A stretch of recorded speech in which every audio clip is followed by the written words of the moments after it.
let's start. So we are very happy to have Richard Rimanyi from UNC as a speaker today. He will speak about 3D mirror symmetry for characteristic classes and Bow varieties. Richard, please. Thank you very much. Thanks for the invitation. I'm very happy to be here. The work that I'm going to report on is a joint work with my graduating PhD student, Ian Shu. And I also want to acknowledge that I learned a lot from Lev Rozansky in this whole topic. I will also mention some related works that I did with Smirnov, Varchenko, Zhu, and in some separate works with Andrzej Weber. Okay, in the first half of the talk, I want to talk about something called stable envelope classes in some cohomology ring. But the cohomology ring will be the equivariant cohomology ring of Nakajima varieties. So I will actually start with Nakajima varieties, and then I will tell you how I want to look at its cohomology algebra, equivariant cohomology algebra, and then I can come to stable envelope classes. So again, we will start with Nakajima varieties. Although I'm sure some of you, or maybe many of you know this, but still, let me give a very brief introduction to Nakajima varieties. Actually, I know you wrote a T over here, so you only are interested in the Torus, the covariance. I'm sorry, I couldn't hear. There was a issue here. Say it again. Sorry. I know that you are talking about the T for the covariant cohomology. So you are only interested in the Torus, or just the more general reductive? No, I will actually do the Torus equivariant cohomology only. Okay, thank you. Yes, thank you. Yes. And also I will only do type A only. So the Nakajima variety will be associated to a quiver, but the quiver for me will be very special. It will be type A. It will be just a chain of vertices and edges. Each vertex comes with a non-negative integer. And each vertex also comes with what is called its framing. So the framing also comes with a non-negative integer, and these are W's. In a minute, I will give you some brief definition, but let me first give examples. So for example, if I only have one such segment, Kn, then the associated quiver variety is the cotangent bundle of the Grassmannian. If I have a chain of segments and only one framing, and these integers are non-decreasing, then the associated variety is a cotangent bundle of a partial flag variety. Here is just another random example where I have two framings now, and then the associated variety is a resolution of this Kleinian singularity C2 over Z mod 3. Anyway, what is the brief, again, sketchy definition of a variety? So I want to answer what this is. For that, first, consider a vector space. The vector space will be the space of matrices. Okay, so first, imagine a CV1, CV2, etc. at the vertices. Then consider the space of linear maps going from left to right. That's what I put here. And also consider the space of linear maps going down at each of these red arrows. So that's this space. Add all of them together. That will be R. Now take the cotangent bundle of R. So take R plus R dual. And on that still linear space, consider the moment map. The moment map will be given by this formula. That is, at each vertex, you go right and left and right, and down and up, and add all of these together, maybe with negative signs, and that is the moment map. Then you take the zero level of the moment map and cut it down by the reparametrization group at the vertices. As usual, we have to cut out some spaces such that some points from this zero set such that the quotient is nice enough. And I'm hiding this part. I'm not telling you what is the semi-stability condition. But are these some additional parameters, some additional numbers, so it's generic stability? Correct, but I'm choosing one, sort of increasing ones, So I tell you what semi-stable is then. This following is a semi-stable that you take a basis at each vertex and map them up there, okay? And then assume that you can apply these horizontal maps to those vectors that you get, all of them. And I want them to span all these vector spaces. That is the stability condition for me. Okay, but everything that comes and in terms of conventional, like king stability, it corresponds to something generic negative or what? Yes, something either generic negative or generic positive. I'm sorry, I'm not. Okay. Yeah, correct.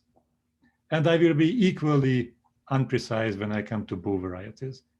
I will choose one side of the generic stability conditions. Anyway, so the conditions that are true for this type of quiver varieties is that we will get a smooth variety. It comes with some holomorphic symplectic form. It comes with a torus action. The torus action, they correspond to these W's. So there will be a C star to the W1 acting, C star to the W2 acting, and so on. There is also an extra C star action, which I should have probably put here. I'm multiplying this part by H bar artificially. See the cotangent direction. So this space comes with this huge torus action. The whole thing will be called T, including this extra one-dimensional. It is a fact that for these graphs, there will be finitely many fixed points. And there's also an easy fact that there will be bundles corresponding to these original vertex positions of rank V1, V2, etc. So in that sense, such spaces are similar to like Grassmannians. Grassmannians come with torus actions. There are finitely many fixed points determined by combinatorics, and there are some tautological bundles over them. Okay, so now that we have some feeling about what this variety is, the Nakajima variety associated to the quiver Q, I want to tell you how I will work with torus equivariant cohomology classes on it. The way I will talk about this is called equivariant localization. I will use the fact that this cohomology algebra injects into another algebra, which is simpler. This map that is defined here is just restriction to the torus fixed points. So consider all the torus fixed points. There will be finitely many. And if there is an equivariant cohomology algebra just restricted to each of them, I will get, for every torus fixed point, I will get an element of this ring. This ring is nothing else but just a polynomial ring.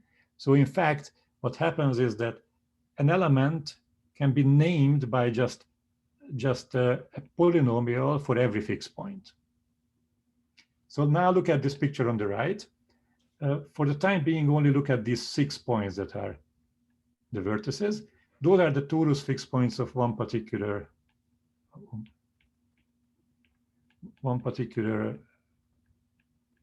Nakajima variety, the cotangent bundle of Grassmann 2C4. So an element of the torus equivariant cohomology algebra of this can be named if I name a polynomial for each of these fixed points. That is the statement here, that this restriction map is injective. So there is no ambiguity as soon as I named the restrictions. However, I cannot name those restrictions arbitrarily. The image is not the whole algebra. There are constraints among the polynomials that I name here. I will name one simple constraint in this particular example. For example, the component of any element here and here, they have to agree if I plug in Z2 and Z4 to be equal. So if I put Z2 and Z4 equal, then this component has to equal that component. Richard, I have 2 questions. So one, do you consider kind of an algebra structure? Are you interested in multiplication or Yes, I will. And this is actually an algebra homomorphism. All right. And the second question is, if you consider equivariant cohomology of a point as you do, All right, so this is an algebra of function. Yeah, it's polynomial. This is fine. If you consider equivariant cohomology of your initial space, it's sort of a coherent sheaf on the configuration of points. And are you saying that they should agree when you restrict to big, kind of big diagonals? Yes, but not correct. When you restrict to some diagonals, right? Okay. Yeah. And actually, for this particular space, these constraints that you rephrased and I mentioned, they characterize the image. So an element of the original cohomology algebra is exactly those 6 tuples which satisfy these constraints for every edge. An edge here is an invariant curve, but I don't want to go that deep.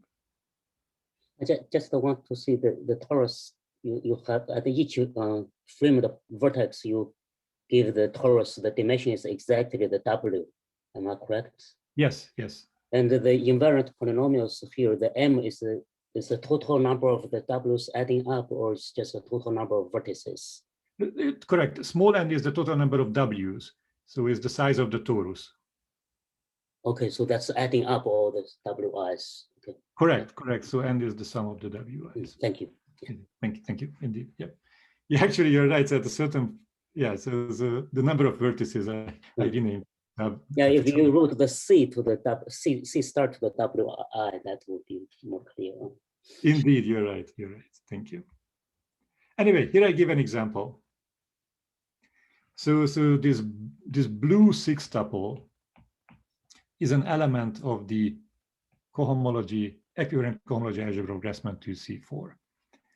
Because, so that's a 6 tuple. So for every vertex, I gave a polynomial and z's and h's. I picked one, but there is no h, but that's not important.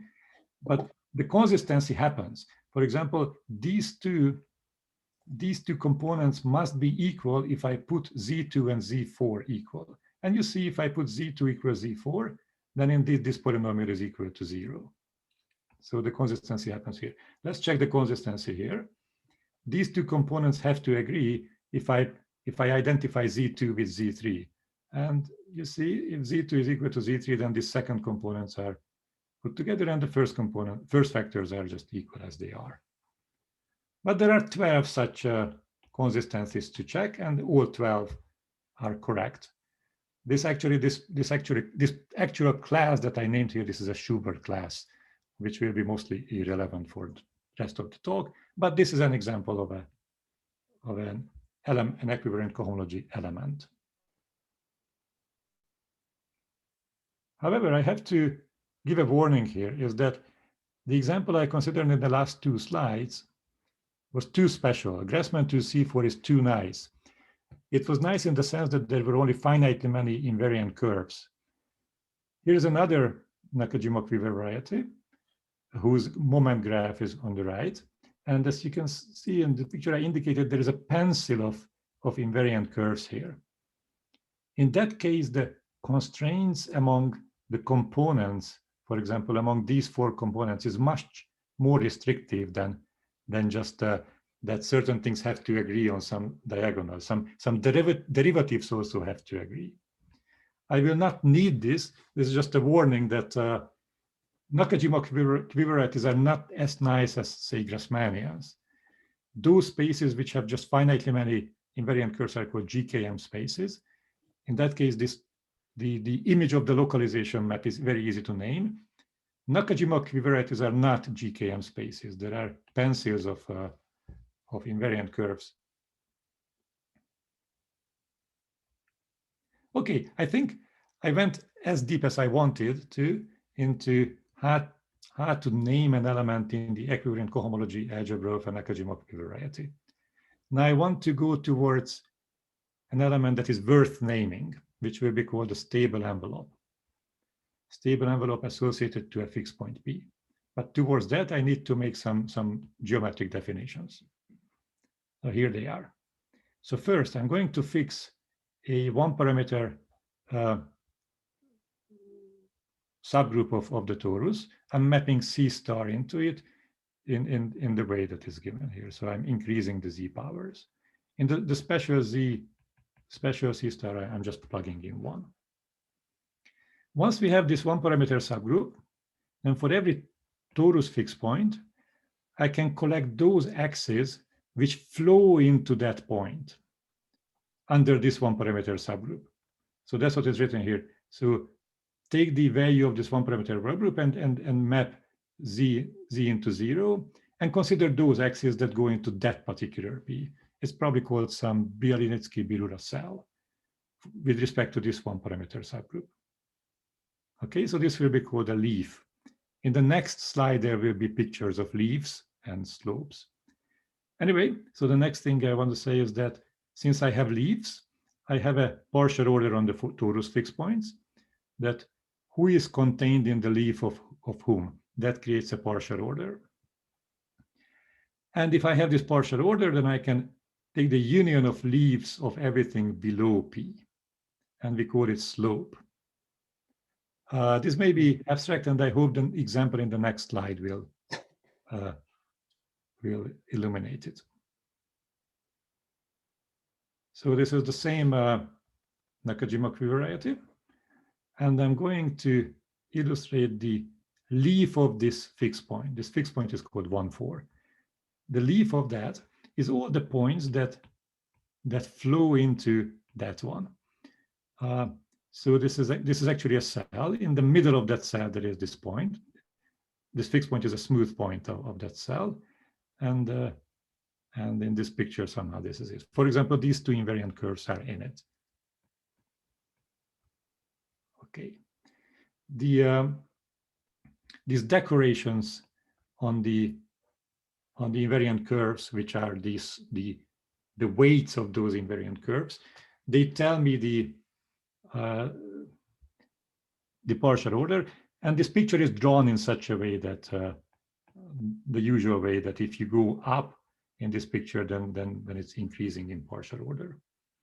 So that tells me then what is the slope of this 1, 4 is taking not only the leaf of 1, 4, but also taking the leaf of the next one, taking the leaf of the next one below it, and so on. So together everything that is blue here.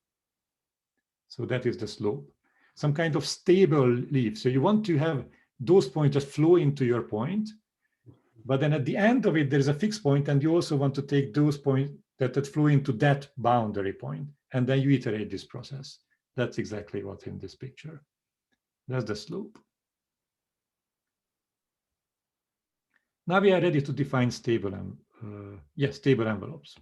So if you have a fixed point, the stable envelope class, that's an element of the equivariant cohomology ring of the Nakajima variety. And that is defined by 3 axioms. This is the definition from Maulik-Okunkov. So the stable envelope is the unique class that satisfies these 3 axioms. One axiom is that we worked for in the past few slides, is that this is supported on the slope of that P. There is a normalization axiom, is that first, how do we name an equivariant cohomology class? We name it at every fixed point. So we say that if I name the component that is exactly at the same point, then it's some obvious thing is the Euler class of the normal slice to that slope at that point. It turns out that the slope of P is smooth at P, so this normal slice makes sense. Again, I will show example on the next slide. But the main axiom is this boundary axiom. This is really amazing that if I restrict to anything outside of P, so on the boundary of P, say, then the restriction has to be divisible by H bar. So restriction means pullback of it's a cohomology class, so it's the homomorphism induced by embedding that point into it. So those are the components. You see, every cohomology class is named as a collection of points at every fixed point. Those individual components I call the restrictions to that fixed point.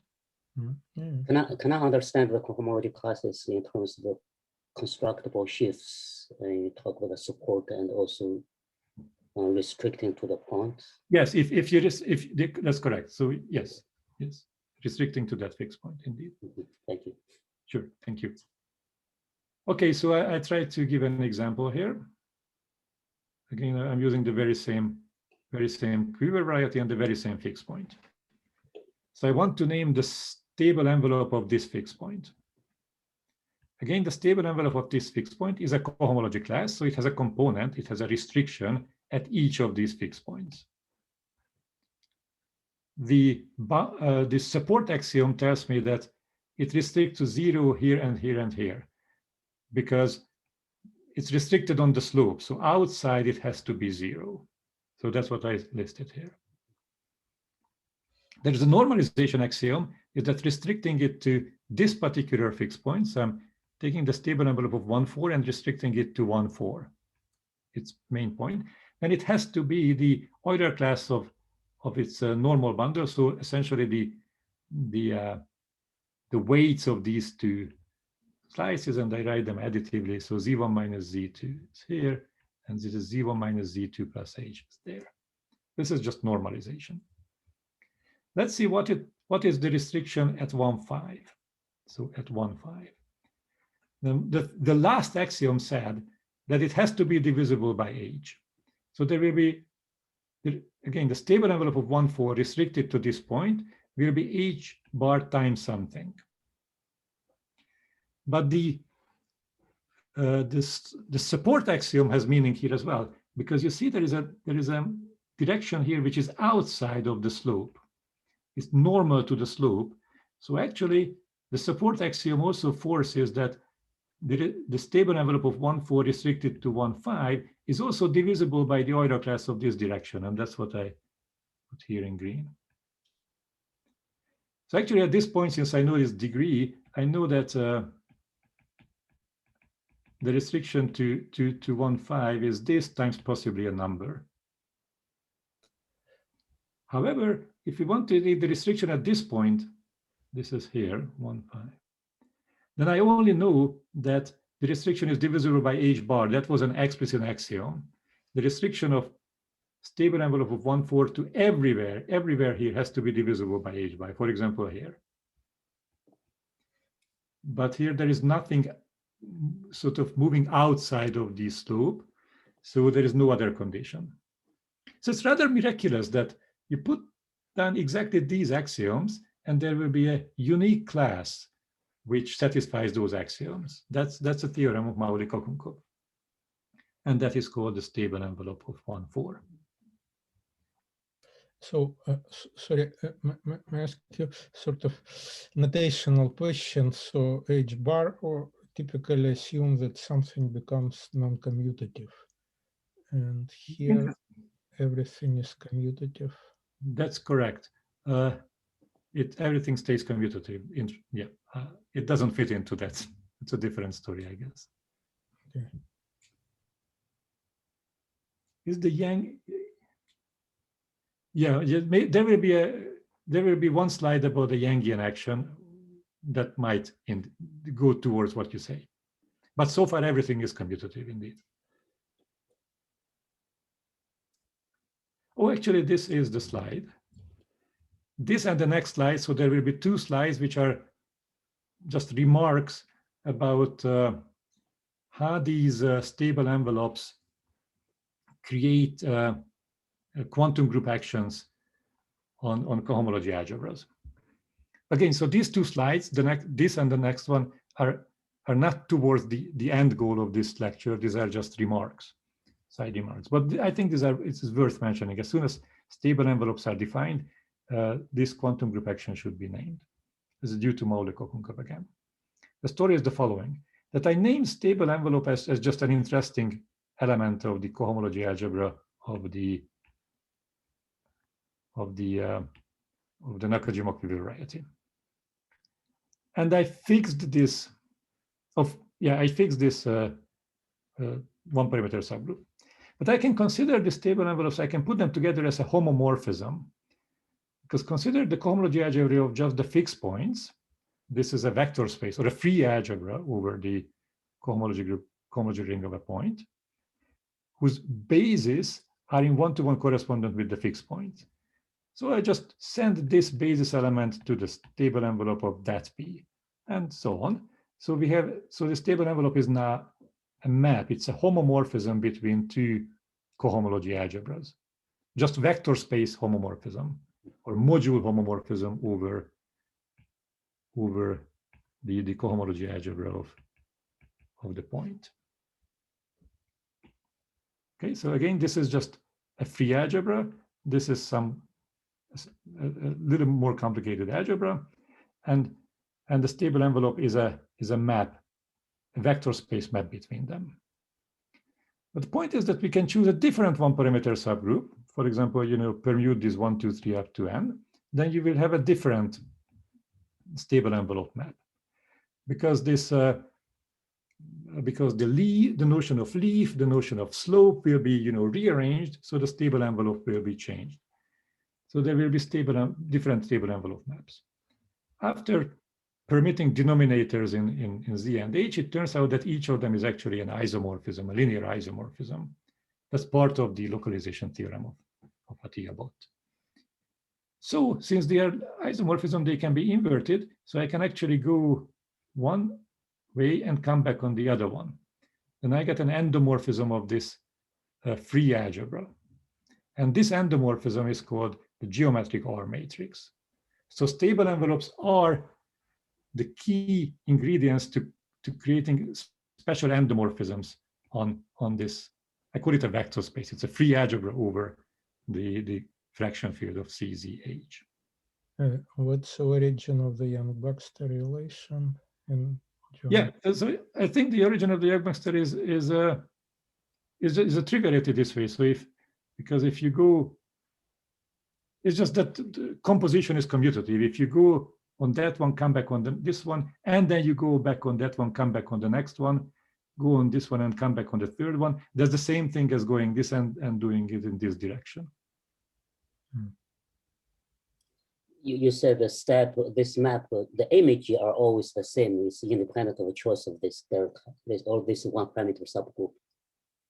So what happens is that I need to invert them. So so the fact is that if you permit denominator, so the fraction field, then each of them is an isomorphism. But isomorphism, when you invert, the image is sitting inside of the much larger the algebra, also subspace. Are they the same always? No, no, they are not the same. So these linear spaces are not the same if I do not permit denominators. If I permit denominators, then they are the same exactly because of this R matrix, that this R matrix is equal to some usual R matrices. So in this case, will be still up to some isomorphisms you have to pick up, or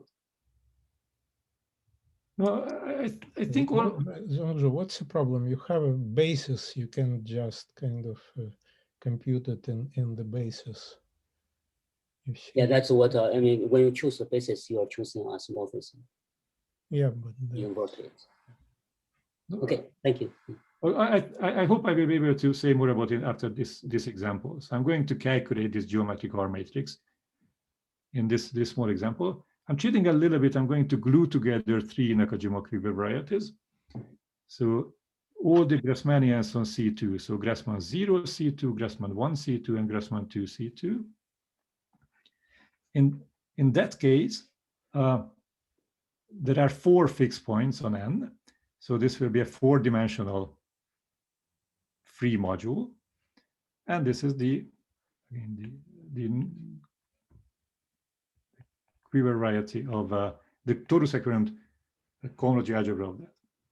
So I'm going to choose 2 different one-parameter subgroups. One is Z squared, the other is Z squared Z. And you can use those moment maps that we drew to calculate the stable envelopes. So the stable envelopes corresponding to sigma are mapping these fixed points to these cohomology classes, and the stable envelopes corresponding to sigma bar mapping these vectors to those cohomology classes. Now, this is not just an algebra, a pre-algebra, pre-calculus problem. We can calculate the change of basis matrix between these two. So using this one and coming back with the other one. And here is probably what I want to emphasize, that if you want to calculate the change of basis matrix between these two, denominators will be forced on you. That's why you have to permit denominators, and then you have isomorphism. So this is a calculation. This is not an extra assumption or something. So from these two, you can calculate this matrix, and this matrix is the standard R matrix of the Yangian of GL2. Okay. In this case, the one parameter subgroups are exactly just the permutation. Indeed, correct. Yes. Okay. Thank you. Yes. So actually, there are just two such things. Yeah. Yes.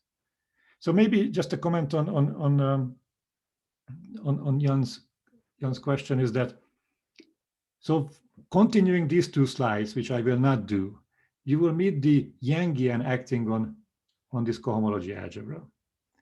And the Yangian is not commutative, so probably that's why the H bar is there. But what we see from the Yangian is its center.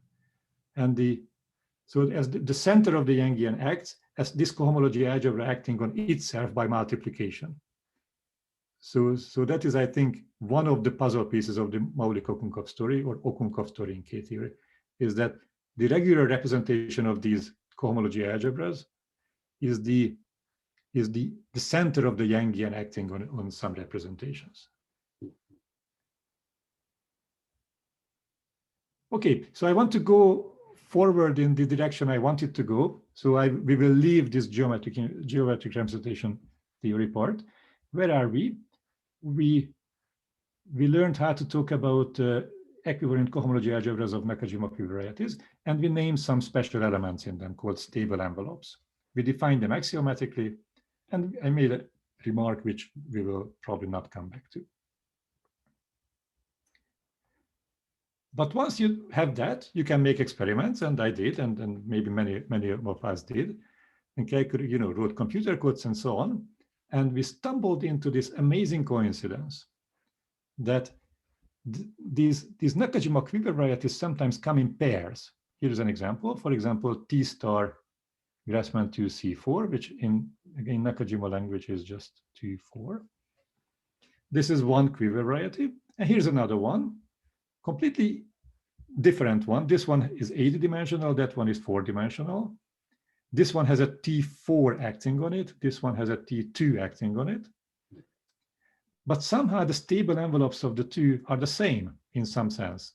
We'll come back to that in some sense. Somehow the Schubert calculus of these two varieties is just very, very closely related. The only thing that geometrically matches the two is the number of fixed points is the same. The number of exact vacuums in the two theories are the same. In the next slide, I'm listing more examples. The first one is just the example from the slide above. I just chose some random examples. So for the Grassmannians, we found the friend with Smirnov, Varchenko, and Zhu. And with my grad student, we found infinitely many other examples. And for the full flag variety and the Lagrange dual full flag variety, we found it with Andrzej Weber. Anyway, you see, there are seemingly unrelated Nakajima varieties. This is 8-dimensional, this is 10-dimensional. This one has a 6 torus action, and this one has a 5 torus action on it. And yet, experiments say that the stable envelopes are the same. Also, remarkably, there are some for which we did not find a friend. So this particular quiver variety has no friend among the quiver varieties where the stable envelopes match the same way. Richard, just kind of jumping ahead or maybe in perpendicular direction. Do I remember correctly that for 3D n equal 4, mirror dual to the quiver gauge theory does not have to be a quiver gauge theory? Yeah, I think maybe you know much more than I do. I will probably just rediscover some of what you are saying in some language or some disguise. That's exactly what I will talk about in the rest of the talk. Okay. Yep, thank you. So probably you have two questions at this point, is that what exactly is the relation between the stable envelopes of those pairs? And the other question is, what is the combinatorics, how to find the mirror duals? And then why don't we find the mirror duals of some of them? I will mostly talk about this number 2 in the next 20 minutes or so. And the answer will be Cherkis varieties. So we will extend the pool of spaces from quiver varieties to something called Cherkis varieties. These Cherkis varieties will share many of the good properties of quiver varieties. They will be smooth, holomorphic, symplectic, finitely many fixed points. Everything is very combinatorial. But they will have the advantage that they will be closed under 3D mirror duality. So in the next 20 minutes or so, I want to tell you about Cherkis varieties. Yeah, and at this point you understand this mirror symmetry as kind of identification of these characteristic classes defined by stable envelopes. Yeah. Correct. So I'm not calling, yeah, I like to call it, it's very long, but I like to call it 3D mirror symmetry for characteristic classes.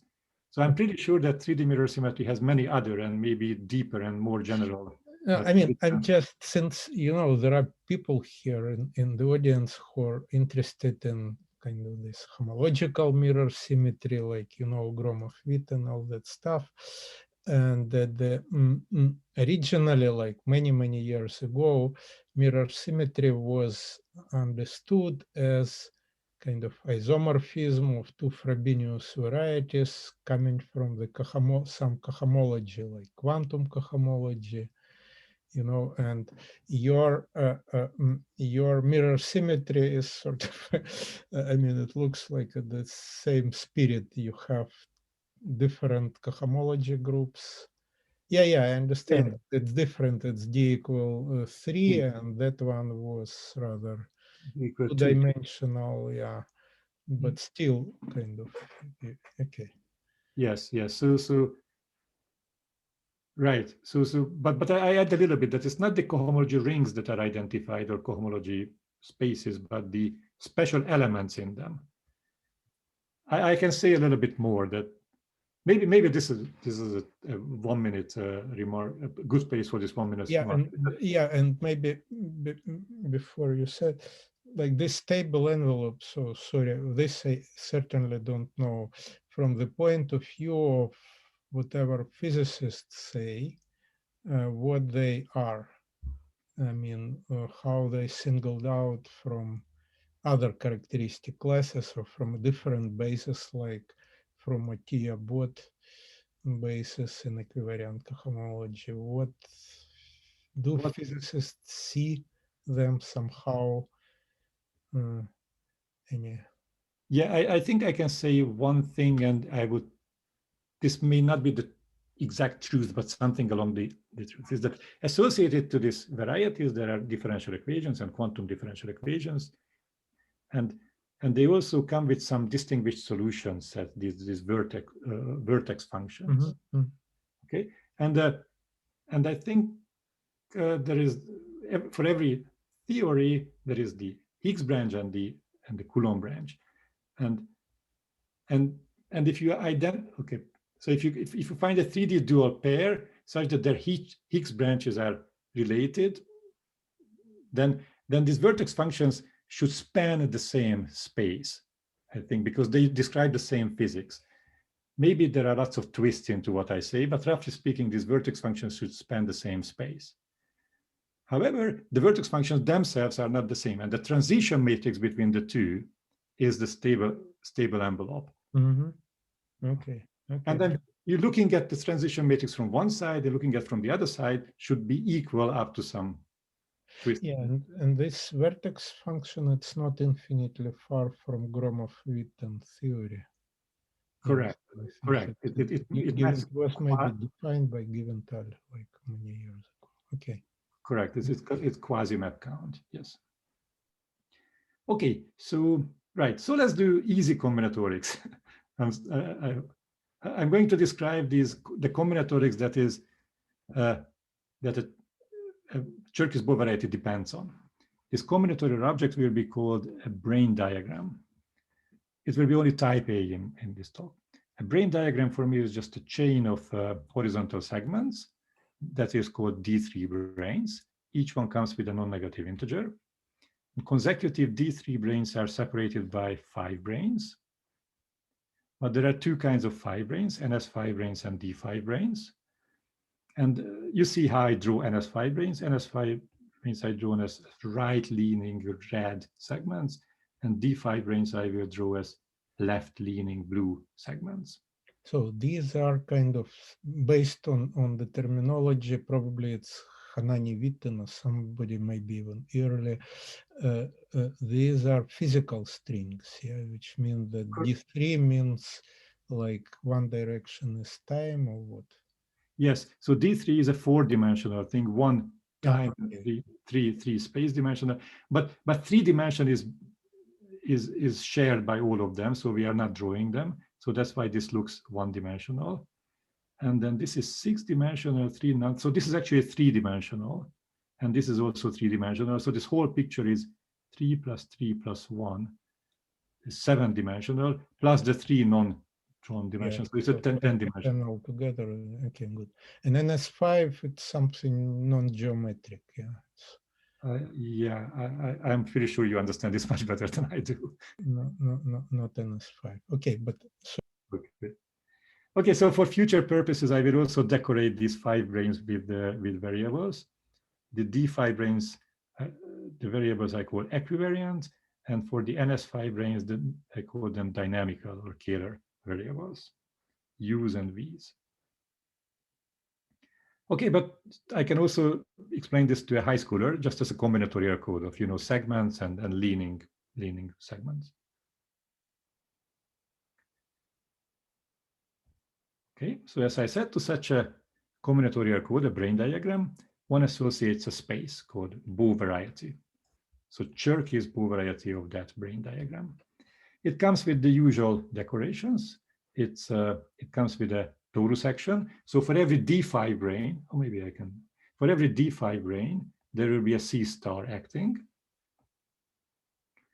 And for every D3 brane, there will be a bundle over it with that given rank. Okay, so that I call tautological bundles. At this point, you will be probably very disappointed because I will not define Bow varieties. That is probably, I don't have time for that. But I gave here 3 references. So Cherkis original definition, Nakajima Takayama has a definition which I learned, and we are writing up one with Rosansky later. What I will have time for in this talk is I will tell you a lot about this Cherkis Bow variety without defining it. So we are getting familiar with this variety without knowing its definition. For example, I will tell you is dimension.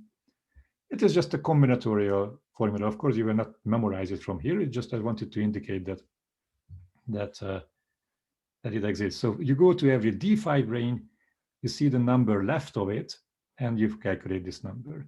You see the number right of it, and you calculate this number.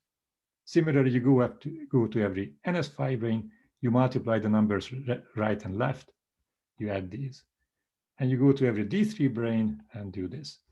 For example, if we have this brane diagram, you calculate these numbers and you get the number 4, which is not a surprise because it will turn out that this particular Bow variety is just a cotangent bundle of P2.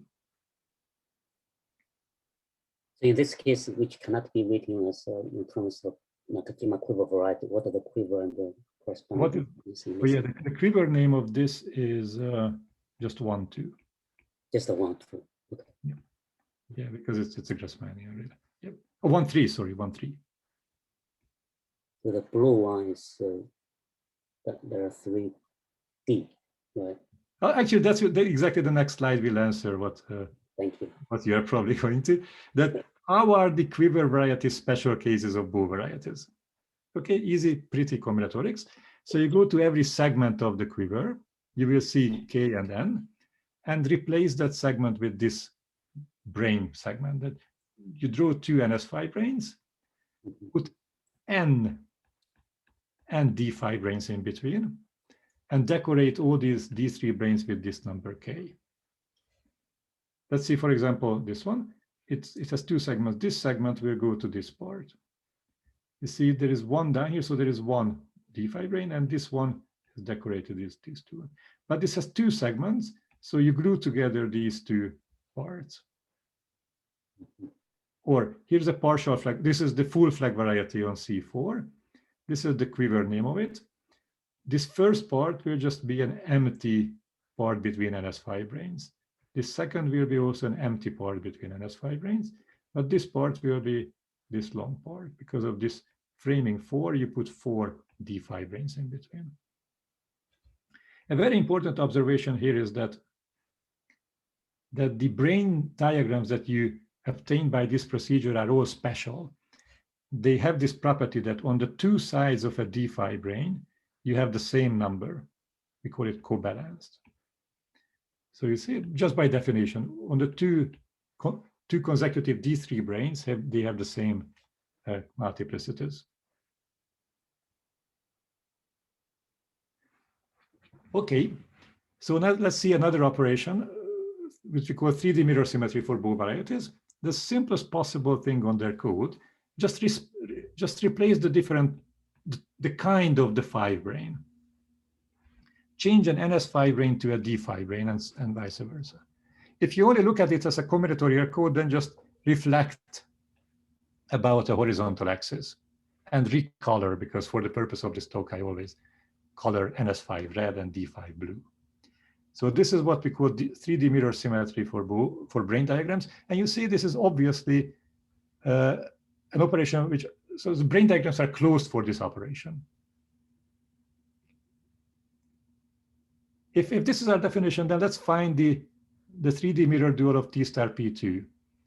As we said, this is its Nakajima code. We just learned that this is the way to draw it as a Bow variety.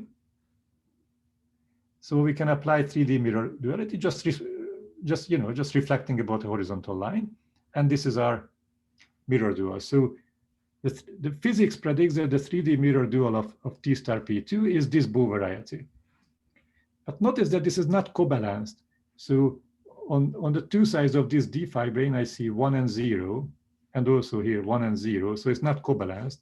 So it's not a quiver variety. But let's wait 2 more slides, because we are going to define this Hanani-Witten transition on brane diagrams. Think of like a Reidemeister move, so like a local rebuilding. So Hanani-Witten transition is the following, that if you see a pair of consecutive 5 branes, which are different kinds, then you can switch them. But the price you pay is that this multiplicity in the middle changes according to this law. Later, it will be clear why we change the multiplicity this way. The theorem is that the Bow variety doesn't change. So the Bow variety associated to this one is the same as the Bow variety associated to that one. But now we can go back to this example, when this part we already saw. I calculate the mirror dual of T star P2, and we find this Bow variety. On this one, I'm going to carry out a Hanani-Witten transition, switching these two 5 branes. I need to calculate this number. It turns out to 1 plus 0 plus 1 minus 1, it's 1. Similarly, after this, I carry out a Hanani-Witten move, switching these two 5 branes, and accidentally I also get 1. And we get so lucky that this brane diagram is cobalanced. So this D5 brane is such that the two numbers on the two sides agree, and then these two numbers agree. So this is actually a quiver variety. And we found that the dual of this is that 3D dual of this is. So we found the 3D dual among Nakajima quiver varieties. This is, of course, known in many different languages. This is a resolution of a Kleinian singularity, which is many different people who do 3D mirror symmetry in other language know this, that these are 3D mirror dual. So do you see, if you see Nakajima variety, is it only of A type? So far, I only do A type, yes. In general, do you kind of, these Bow varieties, should they be thought as generalizations of A-type Nakajima varieties only? That I don't know. I think that there are type A Bow varieties generalizing type A quiver varieties, and there will be other type Bow varieties generalizing other type quivers. But this is just a guess. I just don't know how it works.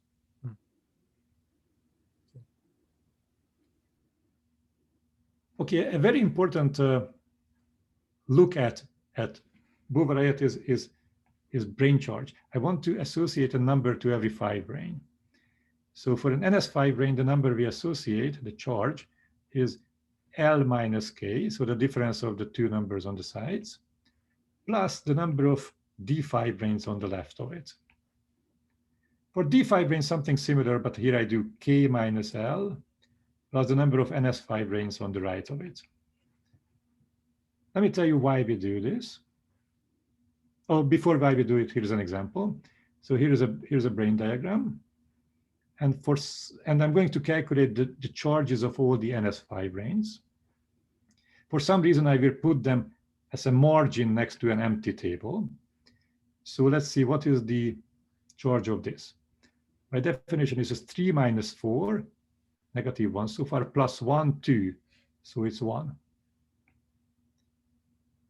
Okay, let's calculate the charge of this one. It is 4 minus 3 plus 1, because there is one NS5 brane to the right of it. Okay, so let's do this. That's for a brane diagram. Let's calculate all the charges. Let's put it as a margin vector next to this table and put the D5 brane charges on top of the table. It's an easy combinatorial theorem that this collection of two vectors is a complete invariant of the Hanani-Witten equivalence class of these brane diagrams. So I could have started not with brane diagrams, by just pairs of vectors, because they parameterize Hanani-Witten equivalence classes. But I think this is a rather important point of view, because it tells me how much more I get by extending quiver varieties to Bow varieties. So for Bow varieties, I can get arbitrary vectors here and here. And among these, it's a theorem, the quiver varieties are exactly those for which this top vector is a partition. So it's weakly decreasing, but this is arbitrary. But then you see that there is an operation which is missing for quiver varieties, the transposition. I can't transpose because this is arbitrary. Maybe if I transpose it, then it will not be weakly decreasing. However, on brane diagrams, somehow the story will be more symmetric. We lose the group theoretic nature of Schubert calculus, but within this extra operation of transposition.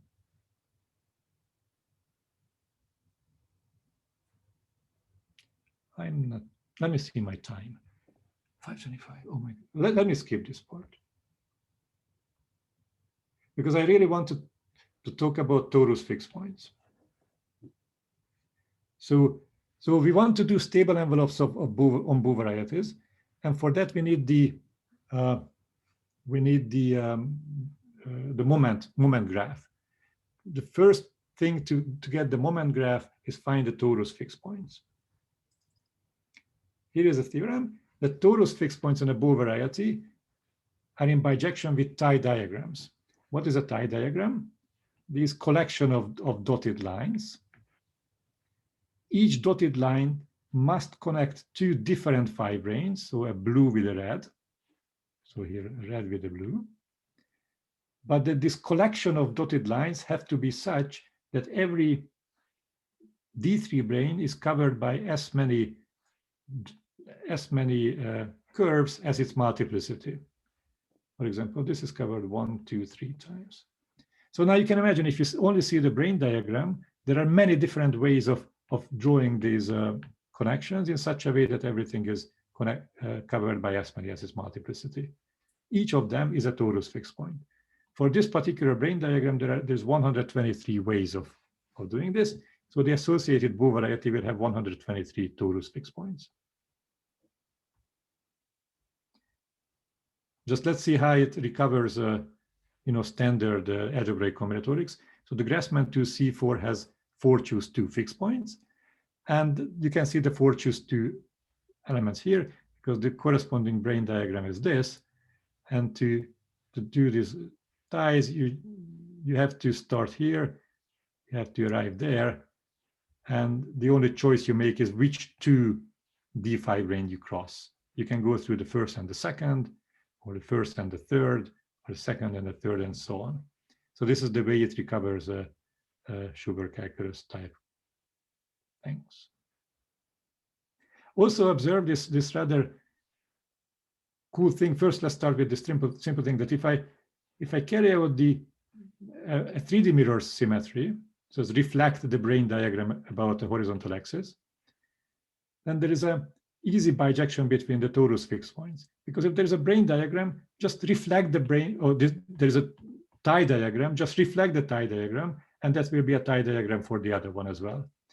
So this is very, very promising that there is a natural bijection between the torus fixed points between 2 Cherkis Bow varieties. Even everything else goes bad, so the dimension and the torus action, everything explodes, but there's a bijection between the torus fixed points. There is also a natural bijection between Hanani-Witten equivalent brain diagrams, and this bijection is illustrated in this picture, and this looks like a Reidemeister 3 move.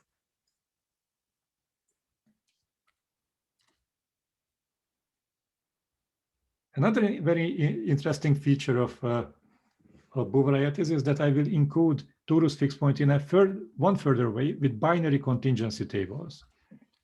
Probably when you saw these margin vectors, you guessed that I will try to fix later this table with numbers in such a way that the row sums and the column sums are the given margin vectors. So if I only permit zeros and ones in the entries, then the theorem is that that every such filling is a torus fixed point. So these binary contingency tables with the given margin vectors are in one-to-one correspondence with the torus fixed points.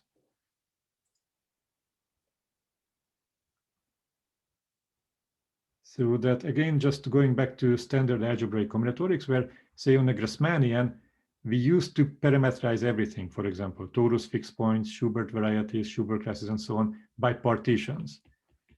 But in the Bow variety language, these partitions are renamed as tie diagrams, or they are renamed as binary contingency tables. Of course, this is group theoretic, so this top margin vector is 1, is full 1. So these binary contingency tables are very simple.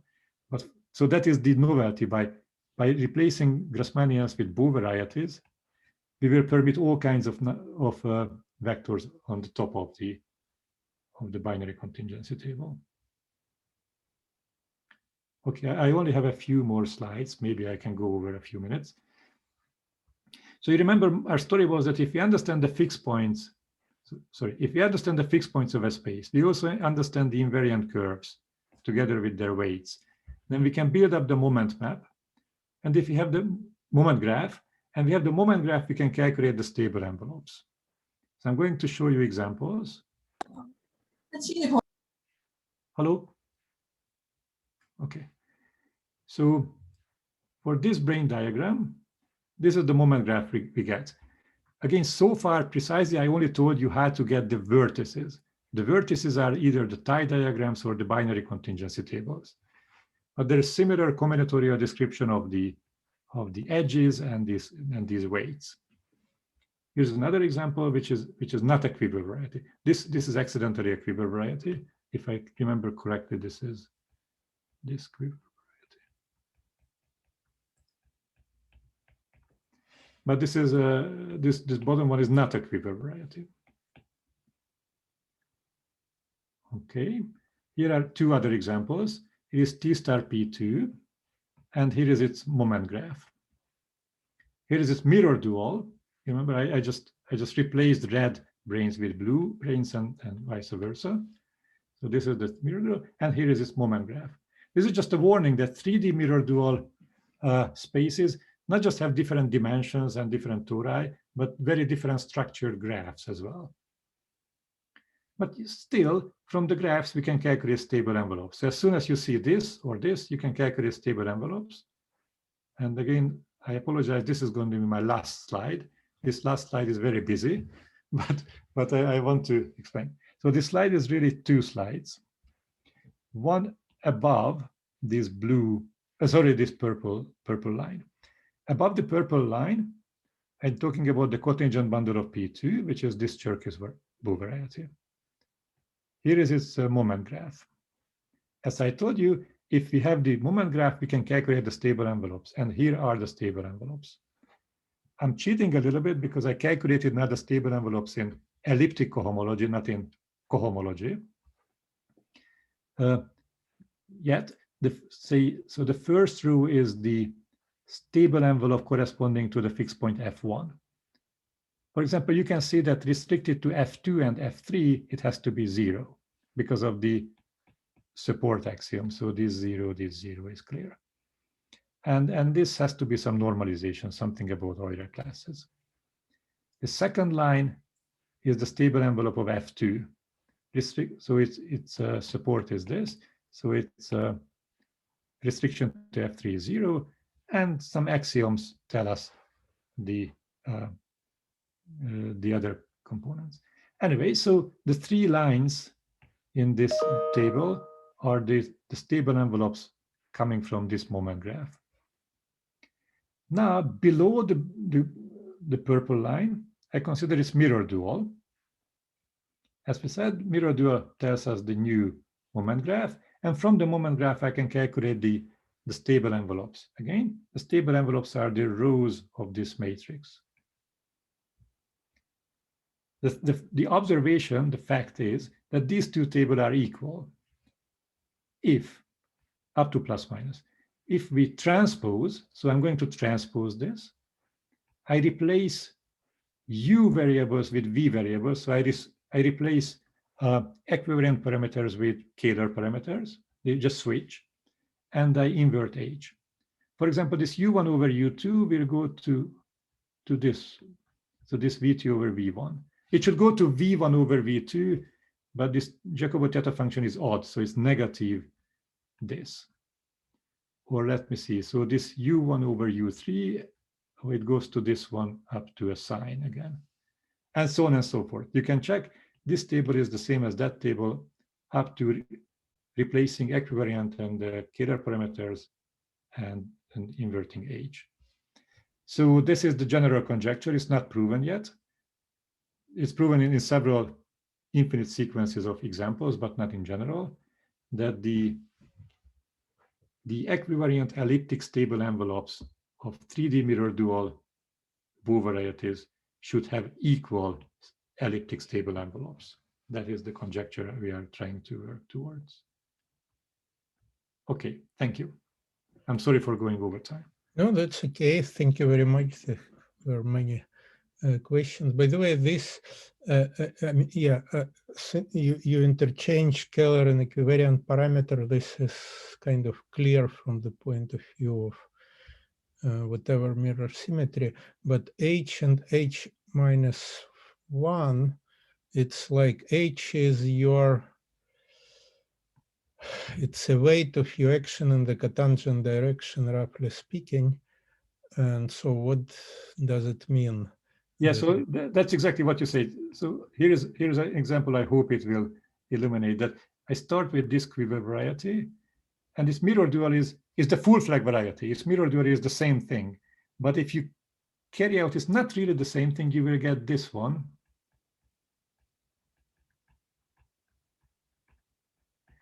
So these two are both the full flag varieties, but in this one, that was my original space, and this was the cotangent direction. So this came with R. And now this is the original space, and the other come with H bar. So sort of replacing position and moment coordinates. Yeah, also a question. So if I take just equivariant cohomology, not elliptic, not case theory, what kind of quantum group, other R matrices and all that nice story which you mentioned from Yes. Monica Kunkov, yeah. Yeah, maybe. If you do for Bauer varieties. Oh, okay. So that I wish I knew better. So I just started to look at it recently. I think, so first of all, I don't know. I think we will not win much with doing this for the following reason. So a Bow variety is again almost the same thing as up to Hanani-Witten is the same thing as these two vectors. Okay. But in this language, what is the quantum group that acts? The size tells me which quantum group. So if it's height n, then the GLN, some version of GLN will act, depending on cohomology, whatever. This vector will tell me which representation. So typically there are numbers here. So like 2, 2, 1, 1. And then it's lambda 2, lambda tensor lambda 2 times lambda 1 tensor lambda 1, say. So that tells me which representation.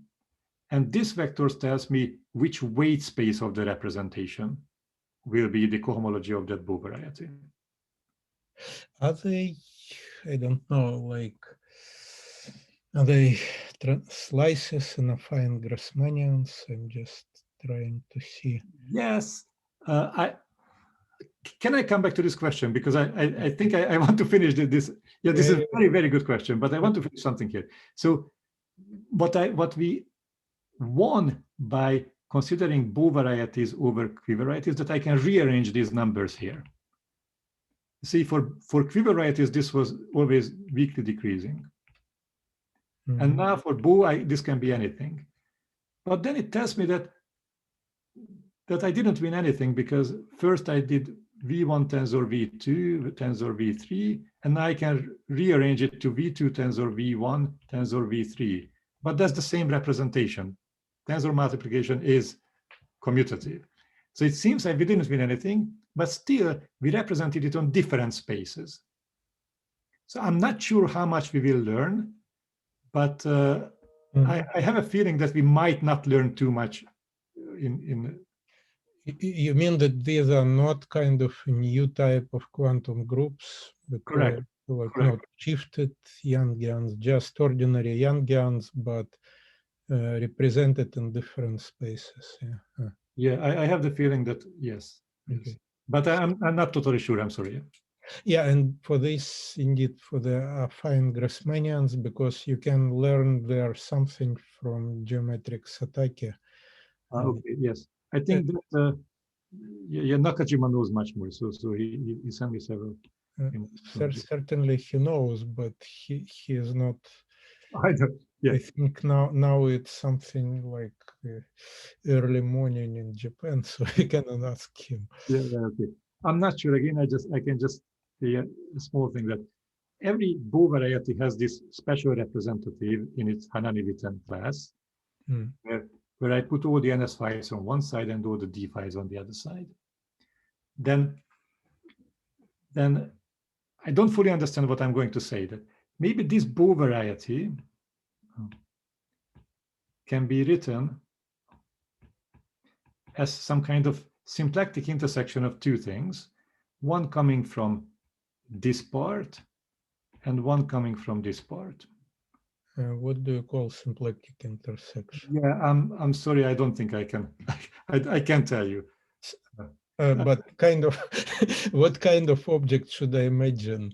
It's intersection of two symplectic things, which is still symplectic, or what? So there are many intersect. I mean, there is a derived intersection. There are shifted. It will be. Maybe, okay. I'm not sure, but something along those lines that. No, I'd rather not. I'd rather not going to. I might send you an email.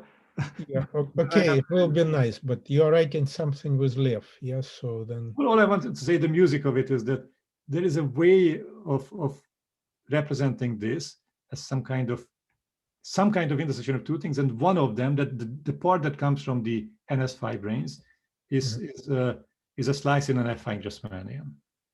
That's what And the other one? Is a quiver variety. Which often also a slice. I mean, it can be thought of that, but sort of it's. Yeah, okay. Yeah, interesting. Okay, interesting. I'm trying to work more in this direction, but my understanding is very, very partial so far. Yeah, and there is no, I mean, this, I don't know what are these multi-parameter, whatever tau-knot spaces, but there was kind of classical quiver variety stuff for modular of instantons on R4. And these quivers, they are not, I mean, the conventional story of whatever Nakajima and others for moduli spaces of instantons on R4, it fits how it fits. I'm not sure. I'm not sure. All that your question reminds me of is that in the original Cherkis definition, his definition of a Bow variety is a moduli space of some instantons,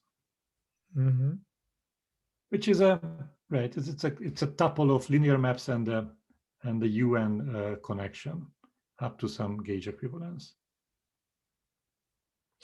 Yeah, but you know this historically, like if you look before Cherkis, I mean, he was younger.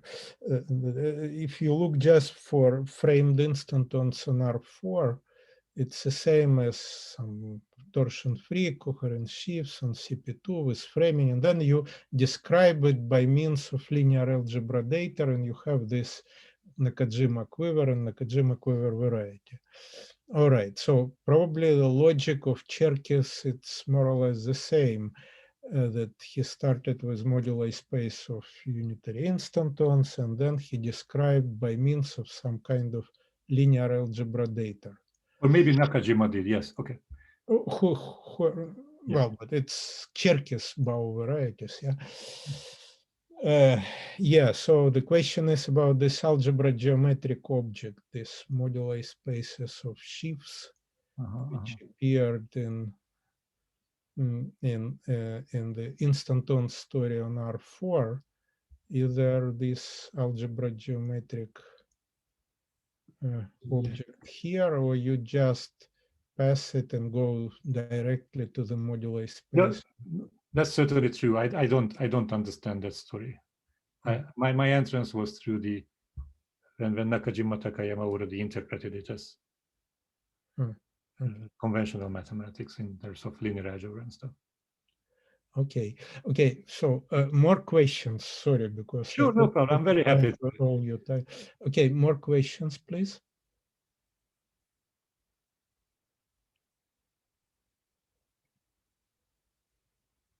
It looks like still let's give 10 seconds people to think. Sure. And your paper with Lev, what stage is it? Or is it? It's very preliminary. So what we are there, the story is that Lev always tells me that we only see half of the story because he said at a certain point we should do a Legendre transform. And because of that, it shouldn't be quantum group on GR2 acting, but quantum group of GR1, 1. So super Lie algebra should act. And we are working. Yeah, actually, it's interesting because in a different, completely different, maybe not completely different, but seemingly different story. I mean, I wrote some paper with a student of Gayota and two mathematicians, Chinese mathematicians. They are now in Australia. And we also saw it was a fine Yangian. In the end, it's a geometric representation theory. It's kind of generalization of AGT conjecture. And we saw the affine Yangian for GL2 acting on the cohomology of some moduli space, which actually generalizes moduli space of instantons. But what physics predicts that there should be an action of the affine Yangian of GL11, and we could not find it. Similarly to to your story with Lev. There should be physically it's related to some interfaces between 2-3 dimensions. Maybe it's not infinitely far, I don't know. Yeah. All right. So last chance to ask Richard question.